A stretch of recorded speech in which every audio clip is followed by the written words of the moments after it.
This man has gone mad, smashing $1 million vase to pieces without hesitation, just to pick out 2 similar glass shards from the debris. He wrapped the edges with cloth strips, fashioning a makeshift pair of sunglasses before heading out. He then climbed a 6-meter-high scaffold to reach the ceiling, wielding a sharpening steel in his left hand and a spoon in his right as he began dismantling work. His plan was simple: remove the bulletproof glass and escape through the ceiling of the mansion. As dust slowly fell, his improvised sunglasses proved quite useful, but as he chiseled away, he discovered something wrong. Beyond the outer concrete, there were screws securing everything from inside. His rekindled hope was instantly extinguished, but having come this far, he could only take it one step at a time. After finally removing the entire frame with great difficulty, he found yet another row of screws inside. His expression revealed his utter helplessness. The temperature had dropped to 6 degrees Celsius, forcing him to huddle under blankets while eating cold food and staring at famous paintings. Just then, the surveillance monitor nearby suddenly lit up. Turning his head, he saw the cleaner from before sweeping outside the door. Jack excitedly rushed to the entrance, shouting and pounding on the door,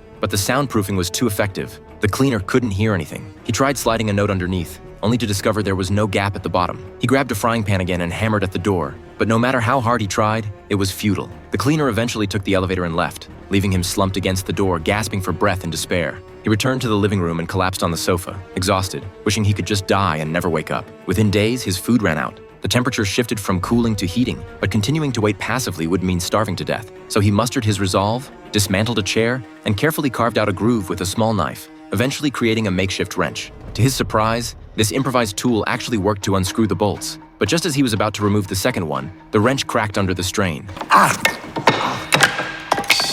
Still, he didn't give up and made another one. He thought things would go smoothly from there, but accidents still happened. He accidentally fell from the scaffold, leaving a long bloody gash on his left leg. He quickly bandaged it with his tools to maintain mobility. As he limped along, he noticed the smoke detector on the ceiling. An idea instantly sparked in his mind. He tore paper into pieces and put them in a bowl, then used a magnifying glass to focus light and ignite the paper. He poured high-proof liquor onto prepared cloth strips. Once the torch was lit, he hobbled to the kitchen and struggled with all his might to climb onto the stove. Holding the torch high, he burned it near the smoke detector. Sensing the fire, the detector immediately activated the sprinkler system, drenching the entire mansion. Jack seized this opportunity to rush to the door and cry for help, but after shouting for ages with no response, it was clear he had miscalculated. By the time the water stopped, the mansion was flooded. It seemed the only way out was to remove all the screws from the bulletproof glass. Through persistent effort, he neatly arranged 12 screws on the sofa. The bulletproof glass was finally dismantled. But before leaving, he left an apology note on the wall. He then climbed the scaffold and escaped through the ceiling window to freedom.